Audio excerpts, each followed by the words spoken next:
Poetry in motion, Sunday poetry in motion. Poetry in motion, Sunday poetry in motion. Poetry in motion, Sunday poetry in motion. Poetry in motion, Sunday poetry in motion. Hello once again and welcome to Poetry in Motion Sunday. I'm Craig Lewis and you're watching episode 30. Starting with my first poem, this one's called Time to Lose Weight. The to-do list was all done, was time for a cup of tea. I glimpsed upon the clock and it was approaching 3. Then through the post an envelope came, handwriting was neat and spelling my name. This moment took me down memory lane. Now seeking a face for the writer of this, the picture got clearer as I reminisce. It's the way that they would tell the G, which identified who this could be. Who but this, my childhood friend, we played through summer, hours on end, her face I had longed to see. It had been a while since our separation. Her father found work in a new destination. I pierced the envelope, no hesitation, and to my surprise, a nice invitation. My good friend was due to wed, but the first thought that popped in my head, I need me a suit, but I don't have the loot. My check was due 3 months away. I happened to get paid just after her day. And my pride won't allow me to ask for a loan. If I miss rent, I'm without a home. This plight is approaching so fast. The one suit I own was from the time I wasn't so thick round the calves. Not as lean as I was in the past, overindulging the food that I ate. I guess the solution is now, it's time for me to lose weight. And moving on to my second poem, this one's called Imhotep. There's been no bet that Imhotep did not deserve his flowers. Though by worms his flesh devoured, his legacy still towers. Into learning he put hours on his own.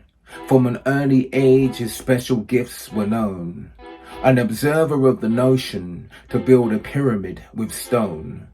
Held a mortal genius appearing as no clone. His mastermind was fast to shine, a prime minister writing poems.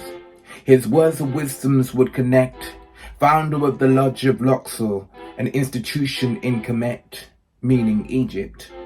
The students, whether seasick or not, would travel to learn his theory. Perceived the god after his passing, the people loved him dearly.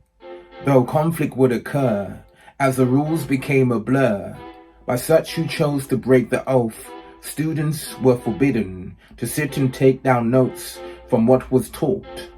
They robbed his teachings, then they claimed it through books they published to be bought. But Imhotep was too long gone for this to reach the court. And moving on to my third and final poem, this one's called Through His Plight He Became a Vision King. Through his plight he became a vision king, like the man who became president of the country which imprisoned him. The relevance strikes a chord with the listening ears, who thinks not those swigging beers to drown sorrows and fears is a solution. Such notions they rebuke them. More accustomed to the new trend, the power of the rhyme. The bard recites a poem till the clouds are barely showing, then the power of the mind kicks in like a rush from an adrenaline. Doctors flush medicine down their throat through prescriptions, which didn't fix the problem but developed an addiction begrudgingly.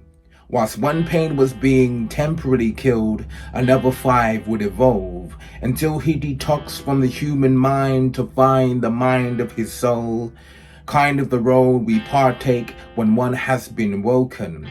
A shift of emotion forms like waves. Former slaves have mastered this practice too, and turned to a chapter new. As black as you, if you mirror my complexion, you make we as we head in this direction of a future brighter. In the seat of your destination, you're the driver, and if you live to tell the tale, you're a survivor. And there you have it, your poetry fix from me for this week. Until next week, short and sweet. Take care. Poetry in motion, Sunday poetry in motion. Poetry in motion, Sunday poetry in motion. Poetry in motion, Sunday.